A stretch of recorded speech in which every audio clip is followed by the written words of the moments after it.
18h16, on se retrouve en direct dans Punchline sur CNews et sur Europe 1. On est en ligne avec Olivier Rafovitz, porte-parole de Tsahal. Bonsoir à vous, merci beaucoup d'être en direct sur nos deux antennes ce soir. Les opérations se poursuivent actuellement dans le sud de la bande de Gaza. On a vu, Olivier Rafovitz, de nombreuses redditions d'hommes du Hamas. Comment est-ce que vous l'expliquez ? D'abord, les combats. D'abord, bonsoir, merci de m'inviter sur votre émission. Les combats continuent dans le sud, mais également dans le nord, dans deux points importants, Sajaya et Jebalia. Effectivement, nous voyons des redditions de dizaines de terroristes du Hamas, comme aujourd'hui, qui sortent d'un hôpital, les bras, les mains en l'air et les kalachnikovs au bout des bras. J'avais dit tout à l'heure, un peu de manière ironique, que le Hamas aime beaucoup les hôpitaux. On l'a vu avec Shifa, là de nouveau un autre hôpital. Et il y a en fait une pression militaire importante de Tsahal qui fait que le Hamas commence à comprendre qu'il vaut mieux se rendre plutôt que d'être éliminé par les forces d'infanterie et forces spéciales. Est-ce que ça veut dire que le Hamas est affaibli, qu'il sera bientôt vaincu ou pas encore pour vous ? Il va falloir encore de longs mois, comme a dit le ministre de la Défense israélien, de guerre ? Vous savez, dans la guerre contre le terrorisme, il faut être extrêmement prudent et surtout ne jamais crier victoire et ni trop d'enthousiasme, parce que les terroristes du Hamas, les salafistes en général, ne sont vaincus qu'à la fin où il est clair qu'ils sont vaincus. Là, il y a encore des tirs de missiles vers Israël, il y a encore des tirs, des combats. Aujourd'hui, nous annonçons encore 8 soldats grièvement blessés dans des combats extrêmement violents. Hier, malheureusement, nous avons annoncé la mort de 9 de nos soldats, dont des chefs importants de nos bataillons d'infanterie d'élite, Golani. Et donc, cette guerre n'est pas terminée. Ça veut dire que vous vous préparez à une opération qui va durer sur plusieurs mois. Un budget prévisionnel a déjà été mis en place du côté de ministère de la Défense ? Il y a effectivement encore des semaines de combat, peut-être plus. Il est compliqué de donner un timing par rapport à cette guerre-là. Je rappelle que le Hamas est implanté partout. Partout, partout, nous trouvons des armes, des munitions, partout dans des maisons, dans des écoles, dans des centres de l'ONU. C'est inimaginable ce que nos soldats voient et trouvent. Ce sont des tunnels en plus souterrains creusés sous la ville de Gaza. Il y a en fait une ville sous la ville. Et encore une fois, tant que les capacités militaires du Hamas ne seront pas totalement anéanties, tant que les chefs du Hamas ne seront pas ni arrêtés ou éliminés, eh bien, la guerre continuera, puisque nous avons décidé d'aller jusqu'au bout, c'est-à-dire jusqu'à l'éradication du Hamas dans la bande de Gaza. Et il y a effectivement des besoins financiers importants dans cette guerre. Vous êtes le porte-parole de Tsahal, Olivier Rafovitz. Les familles des otages espèrent toujours des libérations. Pour l'instant, l'intervention de l'armée n'a pas permis de libération d'otages. Ce sont les négociations qui ont permis d'en libérer quelques dizaines. Est-ce qu'il est temps que ces négociations reprennent ? Il y a une opération qui a réussi au début. Nous avons sauvé une soldate, une jeune soldate, dans une opération extrêmement audacieuse. D'autres opérations, malheureusement, n'ont pas abouti, comme la semaine dernière. On avait annoncé 2 blessés dans une opération de force spéciale, mais malheureusement pas d'otages. Nous continuons l'effort militaire, même l'effort, je dirais, d'action particulière. Mais il est clair que durant la trêve qui a eu lieu il y a quelques semaines avec les terroristes sous l'intermédiaire Qatar et Égypte, il y a eu effectivement le retour d'une centaine de nos otages. Et alors nous parlons, il n'y a pas de négociation, il n'y a pas de reprise de trêve. Et ceci, si ça a lieu, sera décidé par l'échelon politique. Alors où nous parlons, les combats continuent et font rage. Une dernière question, Olivier Rafovitz. On a entendu cette annonce du Premier ministre israélien. Plusieurs personnes liées au mouvement terroriste du Hamas ont été arrêtées au Danemark. Même chose en Allemagne. Ils avaient projeté des attentats sur le sol européen. Ça veut dire que la menace que représente le Hamas, elle n'est pas seulement pour Israël, elle est pour nos démocraties occidentales. Tout à fait. Les menaces de groupes terroristes salafistes comme le Hezbollah, comme le Hamas, comme Daesh, sont partout. Et donc, ces projets d'attentats, qui selon les différentes sources a été prévenu, enfin j'ai pas le terme en français, excusez-moi, a été empêché, est une preuve, et la preuve que malheureusement le terrorisme salafiste peut frapper partout, des cibles israéliennes, mais également des cibles autres. On l'a vu malheureusement en Europe, en Belgique, en France et dans d'autres pays d'Europe. Merci beaucoup Olivier Rapovitch d'avoir pris du temps pour nous répondre sur CNews et sur Europe 1, porte-parole de Tsahal. On a évoqué avec vous la question des otages, merci à vous. J'aimerais qu'on entende le témoignage de Daniel Toledano, dont le frère a été enlevé le 7 octobre dernier. Il n'a aucune nouvelle depuis. Il raconte aussi ce que lui ont relaté les otages qui sont sortis de détention. Tous les otages le disent, les terroristes leur racontent des histoires fausses. Tout d'abord celle-ci, que le Hamas veut bien les restituer, mais qu'Israël ne veut pas les reprendre. Ensuite, que votre pays, Israël, n'existe plus, et donc vous n'avez nulle part où aller. Enfin, le pire mensonge selon moi, le plus cruel, vous allez être libérés. Puis, au bout d'une heure et demie d'attente, les terroristes disent, eh bien finalement, vous allez rester ici pour le restant de vos jours. Voilà pour ce témoignage de Daniel Toledano recueilli par Harold Iman, Gilles Taïeb, vice-président du CRIF. On voit que c'est aussi des tortures psychologiques qui sont infligées aux otages. Mais c'est un grand dilemme aujourd'hui en Israël. Il y a la revendication et l'attente des parents, des otages, qui ont toujours espoir de retrouver vivants, ou même certains de récupérer ne fût-ce que les corps, parce qu'on sait que les corps aussi sont importants pour la population. Et de l'autre côté, il y a aussi... On est aujourd'hui presque à 2000 morts, entre les 1400 premiers plus les soldats qui sont morts jusqu'à ce jour. On est à près de 2000 morts, on est à près de 2000 soldats handicapés. On est devant une catastrophe qui fait que le prix est tellement cher aujourd'hui que arrêter aujourd'hui, ce serait accepter d'avoir sacrifié tous ces gens pour rien. Arrêter aujourd'hui, ce serait dire au Hamas que leur terreur, que leurs crimes ont payé. Aujourd'hui, il n'y a pas d'autre solution. Il n'y a pas d'autre solution pour Israël que d'aller au bout de ce chemin et d'éliminer le Hamas.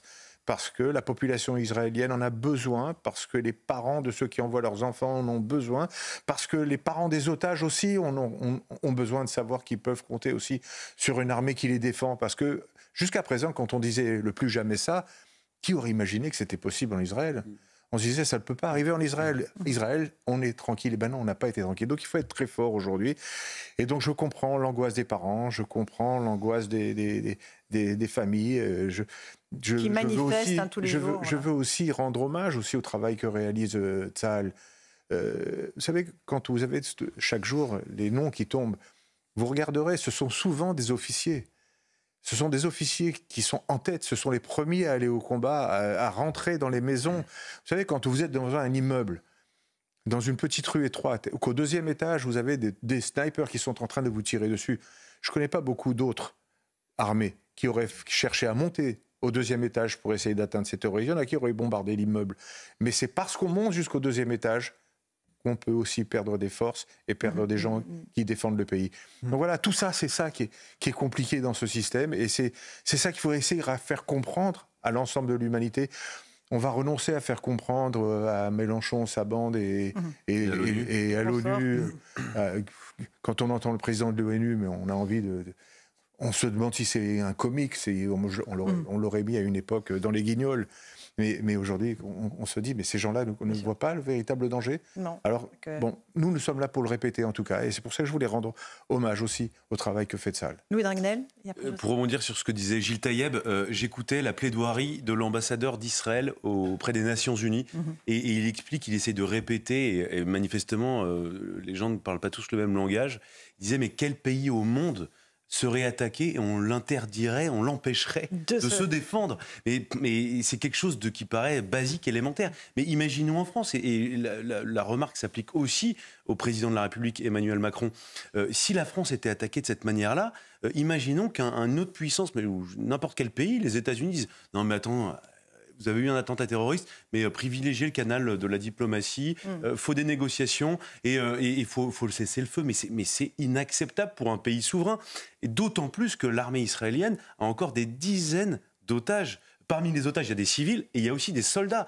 Qui ne sont pas traités de la même façon, évidemment. Qui ne sont pas traités de la même manière. Et il ne faut jamais oublier, parce que les gens, parfois, on a l'impression que c'est des dialogues de fous, une armée, particulièrement l'armée israélienne, n'abandonnera jamais ses hommes. Et c'est tout à son honneur. Une armée qui abandonne ses hommes, elle a plus d'armée que le nom. Bien sûr. Joseph, vous vouliez nous dire quelque chose? Oui, ce qui est difficile, c'est qu'en plus, nous ne parlons pas le même langage que le Hamas. Moi, je suis frappé parce que ça a été dit d'ailleurs plusieurs fois, mais je pense qu'il faut le dire et le répéter. Lorsque les nazis perpétraient les pires atrocités, ils tentaient par tous les moyens de cacher les atrocités qu'ils commettaient. Non seulement le Hamas n'a pas... moi, je sais que ce fameux samedi, quand je me suis levé par hasard le matin, les premières vidéos d'horreur sur lesquelles je suis tombé étaient des vidéos qui émanaient du Hamas, n'est-ce pas, qui s'exerçaient à défigurer à coups de pied le visage d'Israéliens, tout simplement pour qu'ils ne soient pas reconnus par les familles. Donc, waouh, c'est-à-dire qu'eux, ils en ont fait un élément de propagande. C'est-à-dire qu'on est dans des mondes qui sont des mondes différents. Et c'est pour ça que la notion même de cessez-le-feu, un cessez-le-feu sera pris immédiatement par le Hamas et leurs alliés comme une victoire, bien évidemment. Donc c'est pour ça aussi que c'est totalement impossible. Nous ne sommes pas dans des rationalités qui sont comparables. C'est pas vrai. C'est un mensonge. Donc ça, c'est quelque chose qui doit être pris en compte avec force. Éric Nolot. Mais une question très délicate et même dérangeante que vous avez effleurée, c'est qu'est-ce qui se passe dans la tête des dirigeants, non pas militaires cette fois, mais dirigeants politiques israéliens. Est-ce qu'ils considèrent que le but de guerre, qui est l'éradication du Hamas, vaut qu'on se désintéresse des otages, je pense des otages civils, qui restent encore aux mains du Hamas? On a un peu l'impression que là, ce n'est plus du tout, enfin ce que disait le colonel Rafovitch, il n'y a même plus de négociation. Est-ce qu'on dit, écoutez, il y a des victimes collatérales qui sont là des otages, et en fait, ça doit être subordonné au but principal qui est l'éradication du Hamas. Comment vous analysez ça? Gilles Taïeb. Moi, je pense qu'au niveau politique, l'échelon politique en Israël est quand même très perturbé actuellement. La situation n'était pas simple avant que le 7 octobre existe. Aujourd'hui, il y a un consensus pour essayer de garder le cap et de se dire qu'il faut à la fois, en France on dit en même temps, mais on va dire à la fois s'occuper de récupérer des otages, de faire des concessions qui ont été faites pour récupérer les 100 premiers, et aussi d'éradiquer le Hamas, parce qu'on sait que si on n'éradique pas le Hamas, des otages... Est-ce que c'est possible de tenir les deux lignes? C'est ça le problème. Vous savez, malheureusement, quand une guerre dans n'importe quel pays du monde, et je pense que vous en avez rencontré, c'est très, très particulier. Il faut prendre une certaine distance. Et c'est le facteur risque. Combien d'hommes on va perdre? Et à partir de là, on décide. Combien de temps on va perdre? On a perdu déjà 2000 personnes. Comme vous l'avez dit, il y a les otages, il y a tout ça. Quel prix on est prêt à payer? Et surtout, il faut penser au coup d'après. Qu'est-ce qui va se passer demain? C'est ça, la solution politique. La solution politique de demain, elle est dans les têtes déjà? Moi, je pense que la solution est très, très compliquée. Beaucoup essayent d'envisager des choses. Mais vous savez qu'il y a eu un sondage qui est sorti hier, quand même, qui est quand même alarmant. 81% des Palestiniens se déclarent solidaires du Hamas. Ça fait froid dans le dos. Et encore, près de 50 ou 51% de ceux qui sont à Gaza aujourd'hui s'estiment encore solidaires du Hamas. C'est-à-dire qu'il y a un nettoyage dans la tête à faire. Et donc la solution politique, elle prendra du temps. Trouver les bonnes personnes. Il faut trouver des personnes qui accepteront enfin de penser que Gaza ou les territoires de Judée-Samarie peuvent devenir des havres de paix. Ça aurait dû être Singapour, Gaza. Ça n'aurait pas dû devenir ce que c'est devenu aujourd'hui. Si ce n'était pas des milliards qui avaient été volés par ces criminels et ces assassins, si ce n'est pas des gens qui passaient leur vie à construire une ville sous la ville pour semer la terreur et pour mettre en affamant la population. C'est ça le malheur. Éric Revel. Oui, juste un mot pour prolonger ce que vous disiez sur l'ONU. Bon, vous avez aussi abordé la question israélienne. C'est vrai que le temps de la commission d'enquête sur les responsabilités du gouvernement Netanyahou sur l'échec du Mossad, des services secrets américains, sur cette terrible attaque du 7 octobre viendra, comme viendra, à mon avis aussi, c'est pour ça que vous parliez de l'ONU, comme viendra, à mon sens, le temps aussi où il faudra demander des comptes aux organisations non gouvernementales. Parce qu'un certain nombre d'entre elles, évidemment, aident les populations gazaouis, mais d'autres ont refusé de qualifier le Hamas de terroriste. Donc, à partir de là, si vous voulez, ça pose quand même un sujet non seulement de moralité pour ces organisations, mais aussi de moralité pour ceux qui les subventionnent. Sûr. Non, mais c'est un vrai sujet, parce qu'on ne l'aborde jamais. Et je ne vais pas donner des noms, parce que je vais peut-être me tromper, mais c'est des très grosses organisations. Oui, et celles qui refusaient d'être médiateurs pour envoyer des médicaments aux otages. Oui. Ça, la Croix-Rouge, en l'occurrence, des gens amenaient des médicaments, on leur demandait d'essayer de les faire passer en famille. Ils ne faisaient même pas semblant de prendre des médicaments. Ils disaient on ne peut rien faire. Voilà. Effectivement, c'est un chantier. Il faudra demander des qu'il comptes faudra aussi à tous ces